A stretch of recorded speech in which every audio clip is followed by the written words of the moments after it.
Manasseh was 12 years old when he became king, and he reigned in Jerusalem 55 years. He did evil in the eyes of the Lord, following the detestable practices of the nations the Lord had driven out before the Israelites. He rebuilt the high places his father Hezekiah had demolished. He also erected altars to the Baals and made Asherah poles. He bowed down to all the starry hosts and worshipped them. He built altars in the temple of the Lord, of which the Lord had said, "My name will remain in Jerusalem forever." In both courts of the temple of the Lord, he built altars to all the starry hosts. He sacrificed his children in the fire in the valley of Ben-Hinnom, practiced divination and witchcraft, sought omens, and consulted mediums and spiritists. He did much evil in the eyes of the Lord, arousing his anger. He took the image he had made and put it in God's temple, of which God had said to David and to his son Solomon, "In this temple and in Jerusalem, which I have chosen out of all the tribes of Israel, I will put my name forever. I will not again make the feet of the Israelites leave the land I assigned to your ancestors, if only they will be careful to do everything I commanded them concerning all the laws, decrees, and regulations given through Moses."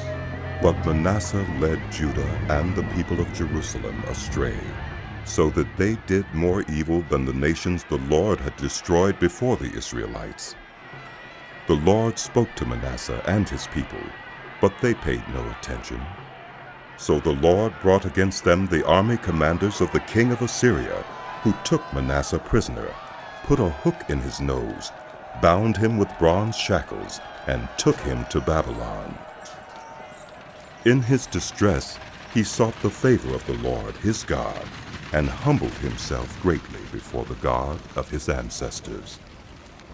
And when he prayed to him, the Lord was moved by his entreaty and listened to his plea. So he brought him back to Jerusalem and to his kingdom. Then Manasseh knew that the Lord is God.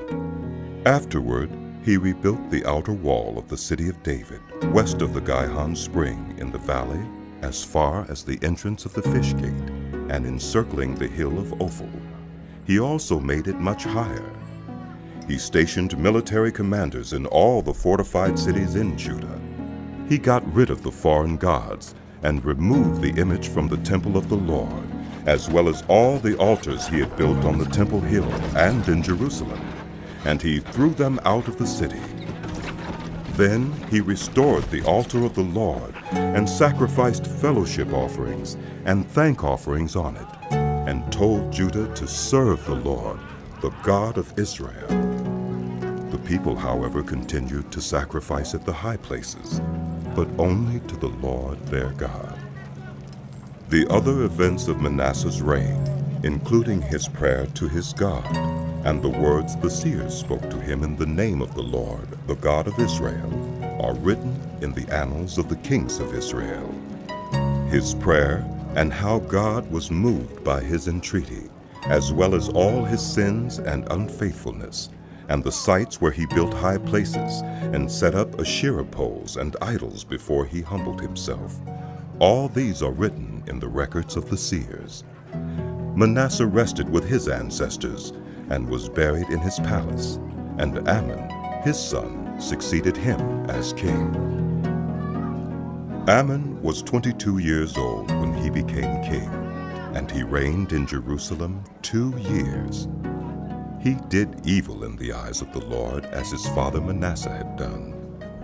Amon worshipped and offered sacrifices to all the idols Manasseh had made. But unlike his father Manasseh, he did not humble himself before the Lord. Amon increased his guilt. Amon's officials conspired against him and assassinated him in his palace. Then the people of the land killed all who had plotted against King Amon, and they made Josiah, his son, king in his place.